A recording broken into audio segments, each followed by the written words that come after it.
The upcoming midterms represent the first major election since the Supreme Court overturned Roe v. Wade last June. But abortion hasn't become the motivating issue the Democrats had hoped it would. Now, there was all this manufactured outrage. We had the targeting of pro-life centers and churches. They were attacked, they were vandalized, and of course the Biden administration did nothing. But in a recent New York Times poll, the biggest party shift since September came from women who identified as independent voters. Now, last month, they favored Democrats by 14 points. They have sharply swung and now favor Republicans by 18 points. That's a huge shift. Now, voters have seen how Democrats have handled the economy the past 2 years and are seemingly ready for, get this, change. But we have some deniers among Democrats, denying the polls and reality. The New York Times poll, I think, is an outlier poll. You cite one poll, but all the other polls. It's also the Real Clear Politics average is showing similar issues. No, but that was one that brought down the average, and it was an outlier. It wasn't even that big a sample. So I dismiss that. That was House Speaker Nancy Pelosi earlier today on MSNBC with Andrea Mitchell. Joining me now to discuss this and much more, Brent Keilen, Vice President of FRC Action. Brent, welcome back to the program. Thanks, Tony. Good to be with you. So obviously, the House Speaker dismissive of this. Look, I believe from our perspective, our voters, SageCons, the spiritually active, governance-engaged conservatives, are motivated by these issues such as life, marriage, human sexuality, but they also are impacted by the economic issues that affect their ability to care for their families. So these are certainly issues, but it appears that the Democrats, the left, they are desperate to make abortion the issue. That's right, Tony.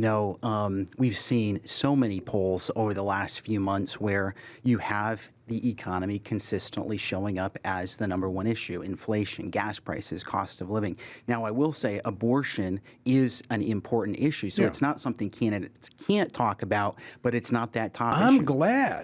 I'm glad they're talking about it. My point is, it's not helping them. I think it's helping Republicans who actually are willing to point out the extreme position of Democrats. Their position is abortion until birth or beyond. That's right. And Tony, looking at some of the recent polls that have come in, we have a lot of polling being done right now, and it bears out to what you're saying. If you look at some of these key races, we were looking at polls that just came out in Iowa, Ohio, and Georgia. And again, these are competitive states. These are not deep red states. The interesting thing about these states is they all have a governor, a Republican incumbent governor, who has signed meaningful pro-life legislation, heartbeat legislation, actually, in all three of these states. All right, the states again: Iowa, Ohio, and Georgia. Yeah. Those are the three states. And those swing. I mean, those are swing states. That's right. That's right. Every year, and they not only have a Republican up for governor, they also have a key U.S. Senate race on the ballot. And the thing that's been so interesting about the most recent polling we have in all three of these states is that governor, that Republican governor who has signed that very meaningful pro-life legislation, in every state, they are significantly outpolling the Republican running for U.S. Senate. And again, that's not to say that the senators are not pro-life here. They are. But Tony, look at some of these gaps.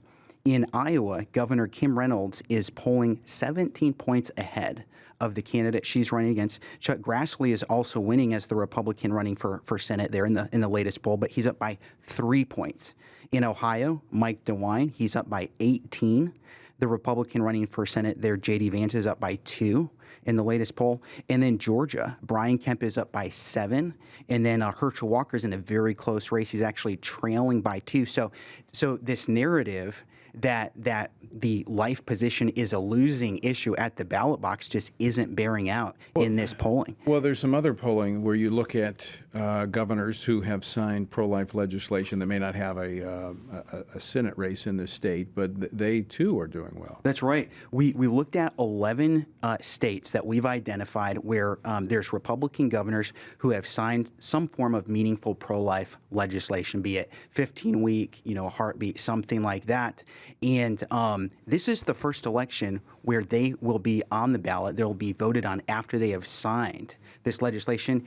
Tony, in all 11, those Republican governors are up in the polling. They could literally run the table, which just shows these are not just these good are public not policies. liabilities. These are That's right. That's being right. pro-life is not a political liability. It's not. These are not just good public policies. These are actually proving very popular with voters. So how do you explain this shift among independent women? I mean, this is a huge shift where we were 12 points up for Democrats a month ago, and it shifted to 16, 17 points for Republicans. How do you explain that? Tony, as you pointed out, that is just a huge, huge shift. You don't typically see that in polling over a month. I think one of the keys there is, people typically start really paying attention around, early September. But we're getting to that point in the election cycle where people are making those decisions. They're not just thinking about it now. They're really drilling down, where do the candidates really stand? And we're seeing that come out in some of these polling changes. And I think the Democrats are...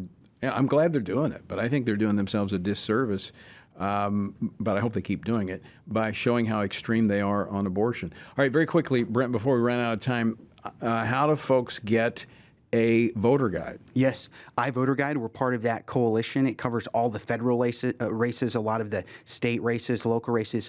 You can access that a couple of ways. You mentioned the texting number, text guide to 67742, or go to our website, frcaction.org, voter resources. When you go to that page, Tony, just click on, there will be a bar where you can enter your address. Just fill in your address, and it will customize that for you. All the races we cover, it will show you, and then it'll rank those candidates. All the research we have there, all of that should show up for you. Just enter that information all of there. those candidates are basically evaluated on issues, faith, family, and freedom. That's right. That's right. There's a lot of great research that goes into that. All right. So text the word guide to 67742. That's 67742, the word guide, and follow the link and put in your address, and you can get a personalized voter guide. Brent Keilen, thanks so much for joining us today. I know we're going to be talking a lot over the next 3 weeks. Appreciate it, Tony. Thank you.